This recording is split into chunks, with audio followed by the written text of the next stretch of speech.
Opening hooks are so important. So why do they feel like they are so impossible to crack? What if I told you that there really are only 3 types of hooks?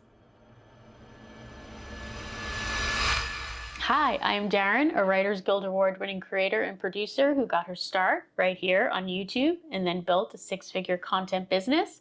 And now I want to help creators like you go from feeling stuck and scattered to a strategic storyteller. The first 30 seconds of your video is incredibly important. Even YouTube tells us that it's incredibly important. If you go into your engagement metrics, YouTube tells you exactly what percentage of viewers is still watching after 30 seconds. So you need to use those first 30 seconds wisely. Now, there are an endless number of videos on YouTube and on other platforms around hooks.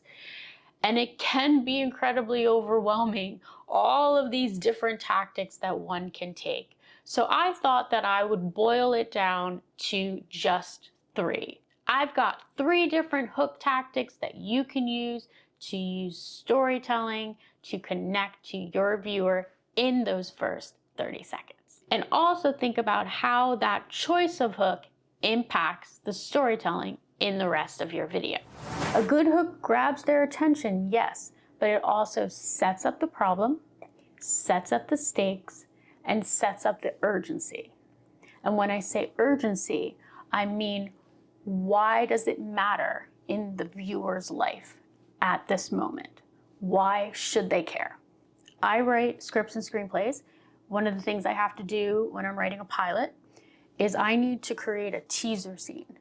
A teaser scene is that opening scene, you know it, when you're watching a television show, it's that opening scene where everything's crazy, everything's heightened. For instance, Law and Order. Law and Order starts with the problem. It throws you right into the problem. It doesn't start with Olivia Benson, coming into work with her coffee, and us figuring out why she's qualified and who she is and what she's up to. No, because you want to hook them. So they hook you with the problem. And then we meet Olivia Benson, right? That's what you want to do. You don't want to start your video with who you are and what you're up to and why people should subscribe and all that stuff. You need to start with the problem. What is the problem? Those are the first words that should come out of your mouth. What is the problem? What are the stakes? And what is the urgency? There are 2 types of hooks, an emotional hook or a value hook. And I'm actually gonna add a bonus hook because I'm clever like that. And that bonus hook is a consequence hook. An emotional hook is something you use when you're trying to build connection. It is leading with the emotion that you felt during a certain event or experience and hooking the viewer because they connect to that same feeling. For instance, I almost gave up this until I tried this, right? It's leading with your emotion. Value hooks, on the other hand, is for a viewer that's very solution-oriented and action-oriented, and they want a creator that's going to match that. So in that instance, you want to be very actionable right in your hook. I used a value hook in this video. A consequence hook is a 3rd type of hook that can be very effective. I have seen it used a lot on YouTube. And really what you're doing is you're showing what could happen if they don't follow your advice. Now, of course, that is very effective. Feeling like you're missing out on something is a very effective tactic. That's why a lot of people use it. Mostly, I see it a lot in thumbnails and titles. But you also will see it in people's opening hooks. And it can be effective, but it also can be very emotionally manipulative. So for me, I feel like you can only use that or should only use that if you genuinely feel that if they don't listen to this advice, that they're really going to get a result that they do not want.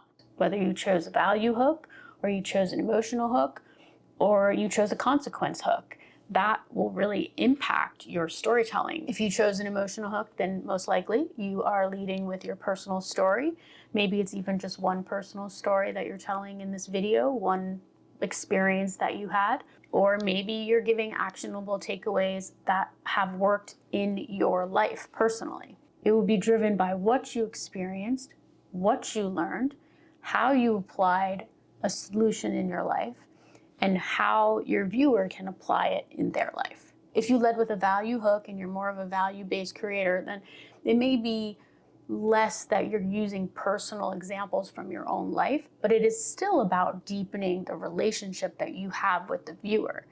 And you should be doing that through your personality, showing who you are, showing your passion, showing your curiosity, showing your expertise, and showing that you really care that this person achieves the goals that they're looking for. The most important part of this section is that you are delivering an actionable transformation. If this framework helped, I have a whole video series on the foundations of episodic storytelling and how you can use them to build a brand that people want to binge. So I would check out this video, and in the meantime, keep creating and keep thinking like a showrunner.